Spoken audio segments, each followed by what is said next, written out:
Hello, hi, welcome. I'm Crow. Welcome to Driftwood Hollow Drums. Now the video today isn't a sound demo video.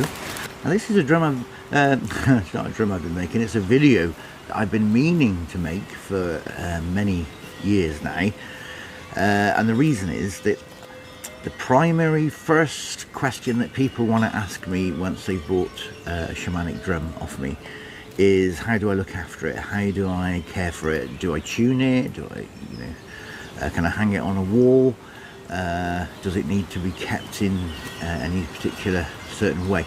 So I usually go through the explanation of that, or I type it all out if it's a message. And to be honest with you, yeah, I'm a bit lazy. I don't want to do all that typing. I just want to send people a link so they can watch this video.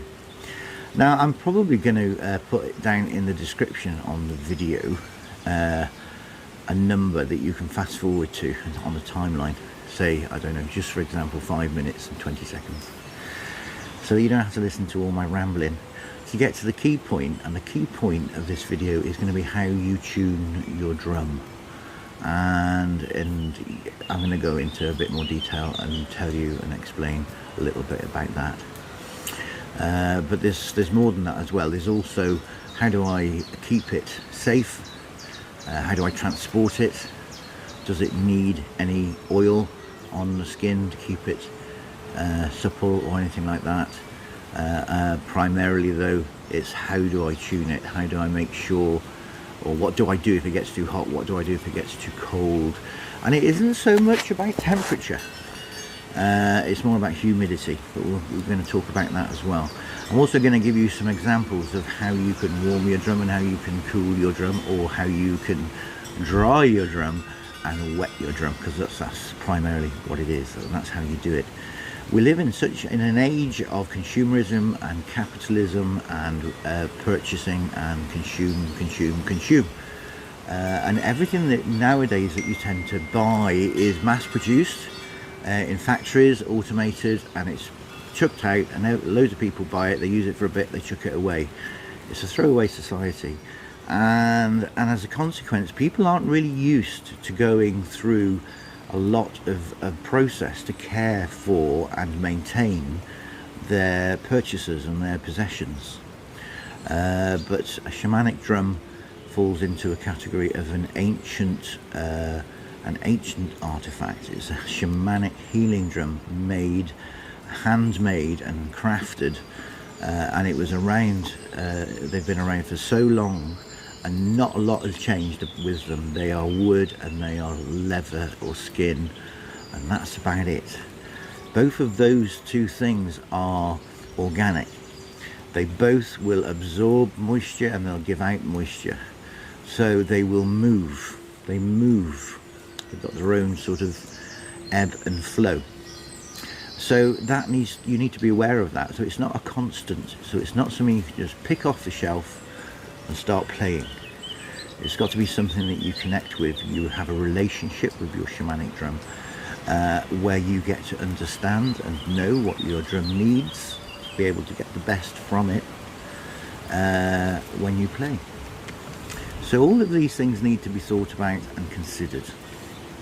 So to give the video a little bit of structure, I'm going to now go on to talk to you about the first thing, and that is, how do I transport the drum? How do I take it out into the woods? How do I take it in the car?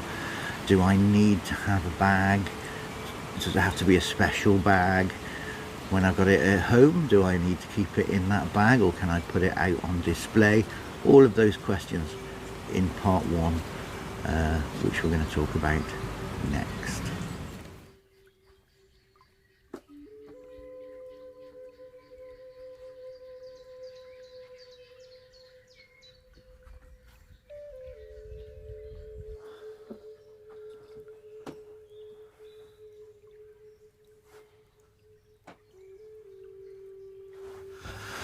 Okay, well, here we are in the yurt.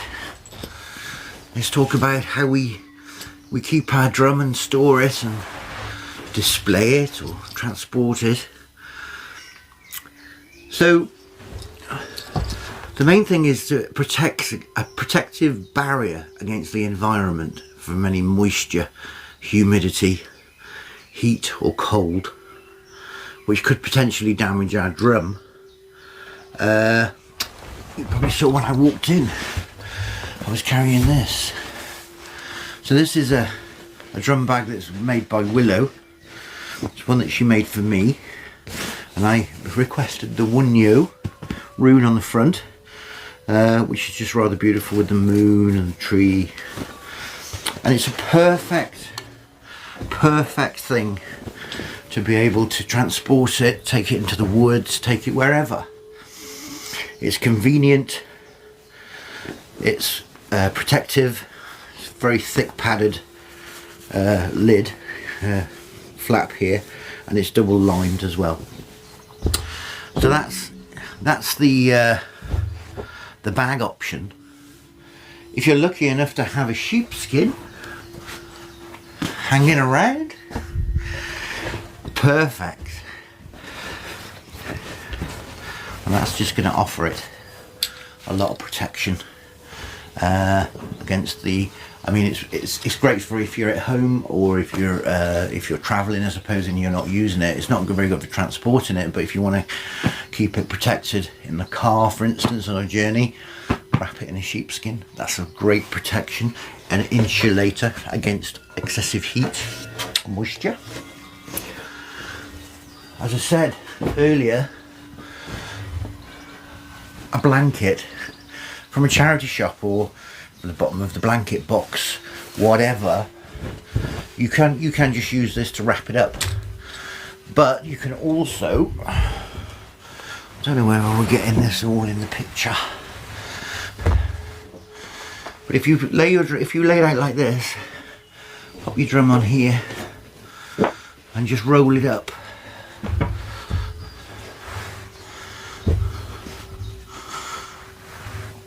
Like that. Take these two ends and tie them into a simple little knot. That's enough to be able to give you a protected drum, but also if you're traipsing up through the woods and stuff, you can get it on your shoulder and carry it. Keep your hands free for other stuff. So there's options. I'll put a link underneath for Willow's Facebook. As I say, if that's not your cup of tea, there's lots of other stuff on Etsy and on the internet for you to go and have a look at. So for at home, that's great. But you might want to have your drum out. You might love your drum, you might like the look of it, or you might have put some artwork on it. And that's fine, you can have it out. You can get purpose-built stands for drums. You could just have it leaning against something on a shelf. And I'm not adverse to actually putting a tie on the back of the drum, some string or something, hanging it on a picture hook on the wall like a picture. If I've got a thing of beauty and a sacred thing which I want to honour, it's nice to have it up there and to constantly see it. The things that you need to consider are, is it going to be subjected to lots of direct sunshine through windows? If it is, then you might want to think twice about that, because that's going to get really hot. The other thing you want to think about, are you putting it onto a damp wall? Is it going to start absorbing moisture and start to go mouldy? Because remember, it's organic material we're dealing with. The other thing is it near a heater, a radiator, or hot water pipes or something where it's going to get exposed to excessive heat? So just bear all those things in mind when deciding where to put it, if you're going to have it out on display. Other than that, keep it nicely wrapped up and safe, away from any furry little friends that we sometimes get in country residences, which could mice, rats, things like that, squirrels in roof spaces, when they get in your house and infest you. Nothing they like better than a bit of rawhide to chew on, I can tell you that for now. And also pet dogs. I mean, I'm very lucky with Jack that he never has shown any interest, but rawhide is what they make dog chews from, so you know, you couldn't blame a dog if he decided to have a little chew on your drum. So all things to remember, all things to bear in mind when thinking about the caring of your drum. So the next thing that we're going to do is we're going to have a little walk down the woods later on, and we're going to have a campfire, and we're going to talk a little bit more about tuning.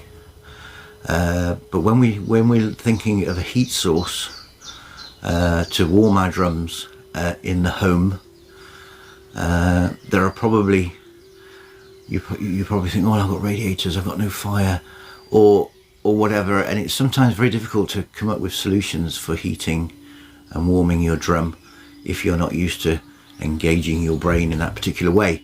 So I'm going to run through a few different ideas with you of different ways that you can heat your drum when you're tuning it. So off we go, let's go and do that. So one of the best sources of heat to dry your drum, to get it nice and tight, is up there. It's the sun. So on a beautiful sunny day, so long as it's not really humid, you'll get a good quick result leaving it in the sunshine. But don't leave it unattended, it's just so easy to forget. So yeah, use the sun whenever you can, it's free. So another really good way of tightening your drum, especially if you're driving to some location to do your drumming, or you're camping or whatever, is the heater in the car. You know, excellent source of heat. Put it on hot, put it on floor, put your drum in there, keep an eye on it, 5 or 10 minutes, be lovely and tight. Okay, so here we have another heat source when you're at home, the cooker. Great one. I use this one probably the most when I'm warming drums. Instant heat, switch the ring on. You've got to stay with the drum, so there's no danger of you forgetting about it and leaving it in front of the heat source, and you're going to just keep warming it, keep trying it, bringing it up. So yeah, so this is in everybody's home has got a cooker, I would hope. So yeah, so dead simple. Let's go and find another heat source for our drum. So here we are, we're in the camper van. Okay, so if you're away in your camper van, okay, you've got the car heater equivalent of, but more importantly, you've got a portable stove. Well, we have in our camper anyway. So this can fit in the back of your car or whatever. If you go into the woods, there's not going to be a fire. If you're going up on the moor, wherever it is you're going to do your drumming, if there isn't going to be a campfire around, put one of these in your backpack. So this is a gas stove. There we go. Beautiful heat. Works in the same principle as the cooker in the kitchen. You stay with it. I mean, it's a good idea. You'll need somewhere sheltered for a gas, because obviously wind blowing at the flame and stuff like that. But it's an effective way when you're camping or you're out in the sticks or in the wild with no fire, open fire. This is a great thing to have. You can buy more compact versions of these as well, just for a single cup, which does exactly the same thing. So yeah, there's another one. Let's go and look for something else to heat our drum with. Turn the kettle off. Okay, so this one might seem really obvious, but most houses have got one of these, or several of these, a radiator. Okay, so that's going to be the main source of heat in many houses. So I wouldn't necessarily recommend sitting your drum on top of the radiator, although you can if you're careful. The biggest danger with the radiator is that you leave it either next to it or hung on a hook above, so there's warm air radiating up there. The biggest danger is that you forget and you leave and you go and do something else, because this takes a bit longer, maybe 15-20 minutes maybe, I don't know, depending on how loose the drum is and how hot the radiator is, that sort of stuff. But yeah, you are tempted then to go, oh, I'll just go and do this while that's warming, and the danger is you forget. So it's not my favourite method, this. Don't use this method at all, personally, but sometimes if needs must and you haven't got anything else, then there you go. It's a good way to do it. Let's go and find another way. Okay, so here's another way to be able to heat your drum. something that most people will find in their homes. Now I don't use this to dry my hair, I use it to warm my drum. Good effective way of doing it. You can get a little bit of heat going on one of these and it'll warm your drum in no time at all. So yeah, I'm sure that most people have got one of these, and say I don't use one, but we've got one in our craft room for drying stuff. So there, a good tool. I think there might be one more method that we can look at. Let's go and find it.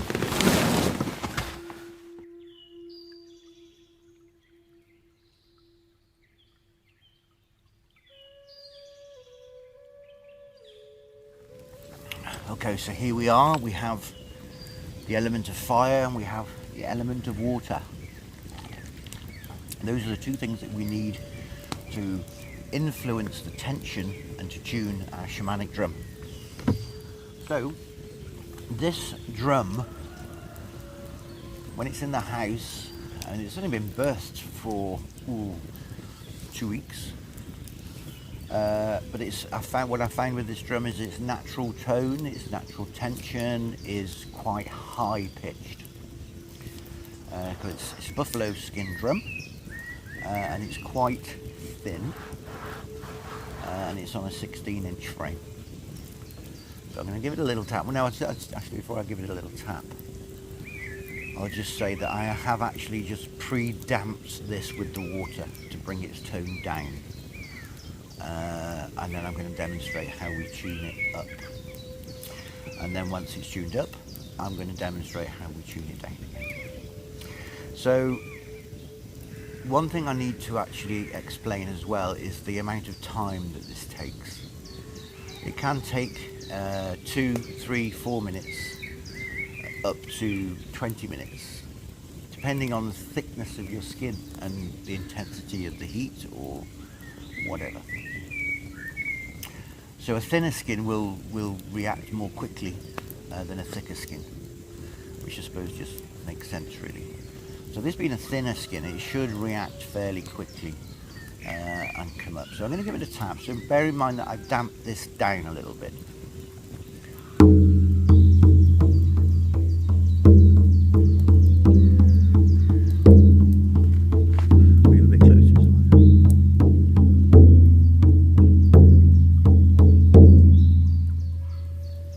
That's lower than I would want to have that drum, although I would normally want to tune it down anyway because of its natural pitch, because I like a slightly deeper tone. But this particular, with having the moisture on it now, it's completely relaxed. It's probably gone a little bit too. So, good, because that's what we wanted. So when you're doing this by a campfire, you can just sit here and you can hold it against the fire here and just keep checking to make sure that it's not too intense. Put your hand there. General rule of thumb, if the fire isn't intense enough to make it too hot for your hand, then it's fine for your drum. So if it's fine for you, it's fine for your drum.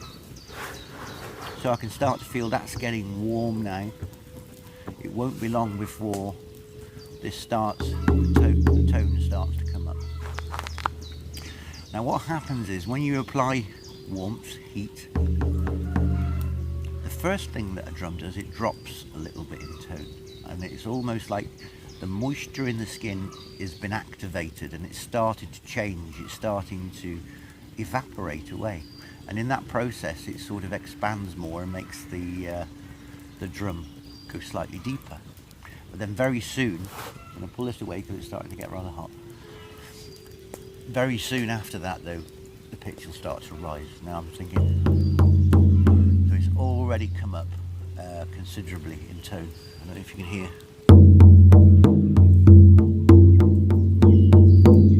And it's continuing to rise as I've taken it away from the heat as well. Because the heat is still in there, the moisture is still evaporating, so the tone is going to go up as the skin starts to shrink and lose its moisture. It's wrapping tighter around the frame. Now I would think that is probably about where I would want to keep that drum, at that tone. So it's not too high. It's got a lovely deep resonance to it. But I'm going to keep on warming the drum, and I'm going to take it so it's probably too high, and we need to tune it down. I'm also going to demonstrate to you. The wind's blowing straight at me. It might move. A way to, if you've got a thicker skin drum and you've got to leave it by the fire for a period of time, if you get your drum like this and you get your beta stick and you put the beta stick up there like that, and you make kind of a stand. So you've got to be careful, obviously, not to put it too close, and you've also got to balance it so it doesn't fall over. So that's, you could leave that there now, not go anywhere, stay with it, because you don't want to leave. The golden rule is don't leave your drum unattended by the fire. I mean, I said to you earlier, didn't I, about how I had a drum which got too hot and was damaged. So yeah, stay with it and just keep checking it's not getting too hot.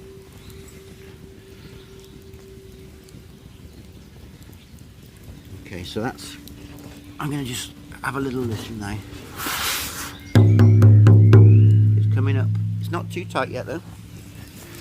I'm going to move back over here. Bit of a fidget pants.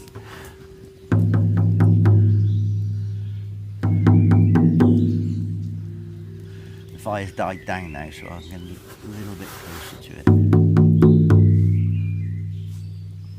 So I think we've been here about 2 or 3 minutes, that's all, and we've raised it from being too flat to play to being perfect.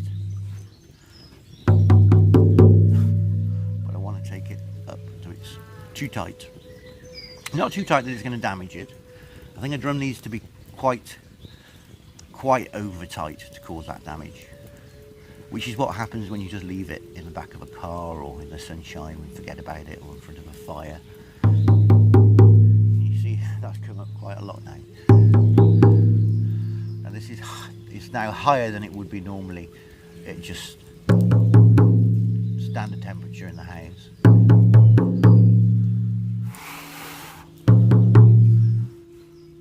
But I want it to go a bit higher again. Still going up because the heat's in the skin.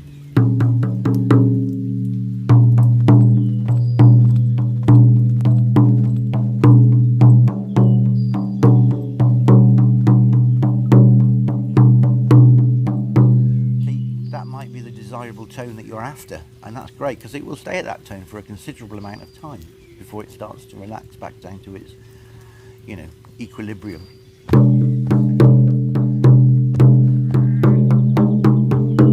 I'm not going to take it to the point where it loses its resonance, and as soon as it gets too tight, the resonance goes, and the resonance is the sound which carries on after you've struck the drum, and it's still going.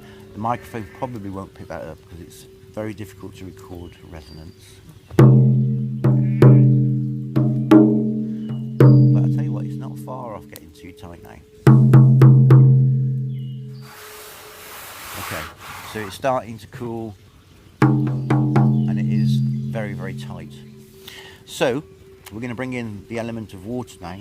I want to bring it back down to that lovely tone that we had, and that's it. I mean, it's just, you're not going to do the drum any harm at all. Sprinkle some water on and rub it in. Put a little bit around the edges as well if you like, and even on the inside if you need to bring it down quickly. And just have a little bit of water running around in there. The skin will absorb that water very quickly.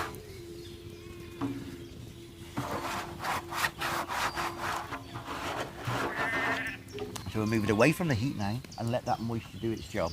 The skin's going to start to absorb it, and it's going to go relaxed, and we're going to get a deeper tone. Come down already considerably. Have a listen.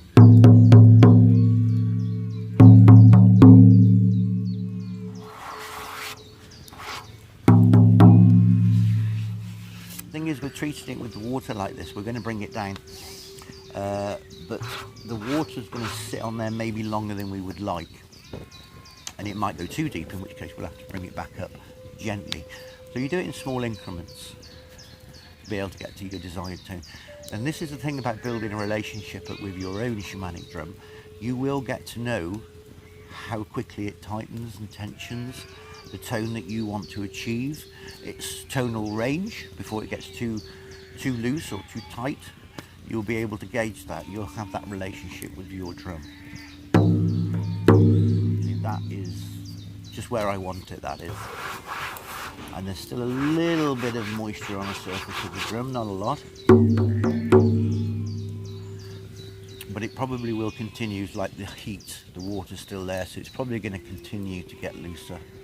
And I might need to just hold it in front of the fire briefly, just to get rid of any moisture off that head, so that the skin is totally dry. Remember the delayed effect, so pull it back before you need to. Yeah, the warmth is in the drum. It's perfect. Where's the beater?